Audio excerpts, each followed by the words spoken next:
গত কয়েক সপ্তাহ ধরে বেড়েই চলেছে ডিমের দাম। বৃহস্পতিবার টাঙ্গাইলে খুচরা বাজারে প্রতি ডজন ডিম বিক্রি হয়েছে 150 টাকায়। হঠাৎ করে ডিমের এমন দাম বৃদ্ধিকে সিন্ডিকেটের কারসাজি বলছেন ভোক্তারা। তবে বিক্রেতারা বলছেন সরবরাহ কমায় বৃদ্ধি পেয়েছে দাম। সংকট কেটে গেলে দাম কমার আশা সংশ্লিষ্টদের। আতিকুর রহমানের তথ্যচিত্রে ডেস্ক রিপোর্ট। কয়েক সপ্তাহ ধরে বাড়তি ডিমের দাম, তবে দাম বাড়লেও পুরোপুরি স্বস্তিতে নেই প্রান্তিক ও মাঝারি খামারিদের অভিযোগ, উৎপাদন খরচ বেড়ে যাওয়ায় পোষাতে পারছেন না তারা। আগে ওষুধের দাম কম ছিল, এখন ওষুধের দাম বেশি, মজুরির দাম বেশি হয়ে গেছে।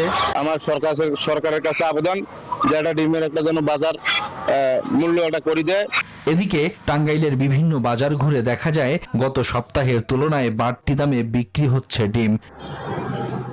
এক সপ্তাহের ব্যবধানে প্রতি ডজনে 5 থেকে 10 টাকা বৃদ্ধি পেয়ে লাল ডিম বিক্রি হচ্ছে 150 টাকায়। সাদা ডিমও ডজন প্রতি 5 থেকে 10 টাকা বেড়ে বিক্রি হচ্ছে 140 টাকায়। বিক্রেতারা বলছেন সরবরাহ কম থাকায় পাইকারিতে ডিমের দাম কিছুটা বৃদ্ধি পেয়েছে। বাধ্য হয়ে বাড়তি দামে বিক্রি করছেন তারা। খামারি এখন পাওয়া গেছে 1100 টাকা শ, আগে ছিল 800 টাকা শ। সবজি এবং মাছ না কিন্তু ভাই এর আমাদের ডিম কিনা নেই, ডিমের বাজার বেশি। ক্রেতারা বলেন গত এক সপ্তাহ ধরে ডিমের দাম বেড়েই চলছে। মাছ কিনতে আসছিলাম, মাছের অনেক দাম। ডিম কিনতে আসছি, ডিমের অনেক দাম, 60 টাকা চলতেছে। ডিমের দাম বাড়তি, কাঁচামরিচের দাম বাড়তি, সব জিনিসের দামই বাড়তি।